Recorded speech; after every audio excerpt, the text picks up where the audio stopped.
54 लोकांनी सह्या केल्या होत्या. आता जे त्यांच्याबरोबर आहेत पवार साहेबांबरोबर त्या आमदारांनी सुद्धा की आपण सत्तेत सामील होऊया. हे सारखं जे आहे तळ्यात मळ्यात करण्याऐवजी आता काय निर्णय घ्यायचा तो घ्या चला हॅलो. अरे बाबा आम्ही तरी कुठे लग्न केलेलं आहे. पण तुम्ही मग शरद आम्ही फक्त त्यांच्या बरोबर आहे काय. बाळासाहेबांना तुम्ही सोडलं त्याचं कारण तुम्ही सांगितलंच, पण आता शरद पवारांना का सोडलं? शरद पवारांना सोडताना असं काय घडलं होतं? जाऊ दे आता तो काही आता विषय नाही. परंतु शरद पवारांना सोडावं असं काय मी पण म्हणत नव्हतो. पण हे आहे की अजितदादांनीच सांगितलं अजित पवारांनी की पवारसाहेबसुद्धा जे सातत्यानं मोदी साहेबांबरोबर चर्चा करत होते.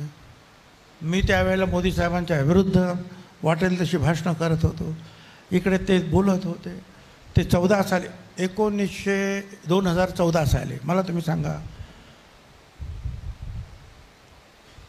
BJPने शिवसेनेला सोडलं निवडणुकीच्या वेळेला. ते या बोलीवर सोडलं की राष्ट्रवादी काँग्रेस पक्षाला सोडायचं, कारण ते दोघे एकत्र होते, आम्ही दोघे एकत्र होतो. त्यांनी ते सांगितल्याबरोबर आमच्या लोकांनी सांगितलं हो, आणि त्यांनी उद्धव ठाकरेंना सोडल्याबरोबर आम्ही 1 तासामध्ये जाहीर केलं की आम्ही काँग्रेसला सोडलं. आणि त्यावेळेला माहिती मग सरकार गेलं आणि राष्ट्रपती राजवट थोड्या दिवसाकरता लागले आणि 4 पक्ष लढले. आणि त्यावेळेला मतदानाच्या दिवशीसुद्धा ठरलं की जर शॉर्टेज म्हणजे आम्हाला पूर्णपणे जर आम्हाला मताधिक्य नाही मिळालं तर आम्हाला राष्ट्रवादीनं पाठिंबा द्यायचा बाहेरून. तर 11 वाजता आम्ही जाहीर केलं BJPला पाठिंबा, बाहेरून पाठिंबा. प्रफुल्ल पटेलांनी अशावेळी बरोबर प्रफुल्ल पटेल कसे येतात हेच मला कळत नाही. मग तरीसुद्धा मला तुम्ही प्रश्न विचारतात की असं काय झालं आणि तसं काय. आणि ते पुढे मग 2017ला सुद्धा झालं, 19च्या निवडणुकीच्या अगोदर सुद्धा झालं, 19च्या निवडणुकीच्या नंतर सुद्धा झालं. काय करणार. आणि मग शेवटी 54 लोकांनी सह्या केल्या होत्या.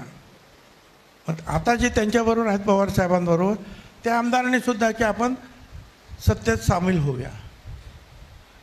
आणि आता मग मी पण म्हटलं चला आता हे सारखं जे आहे तळ्यात मळ्यात करण्याऐवजी आता काय निर्णय घ्यायचा तो घ्या चला हॅलो.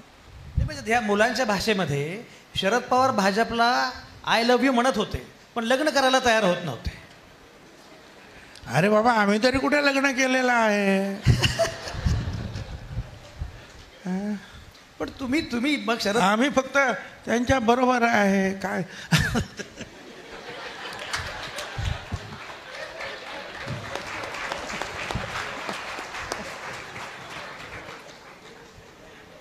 समजलंय ना काय म्हणायचं.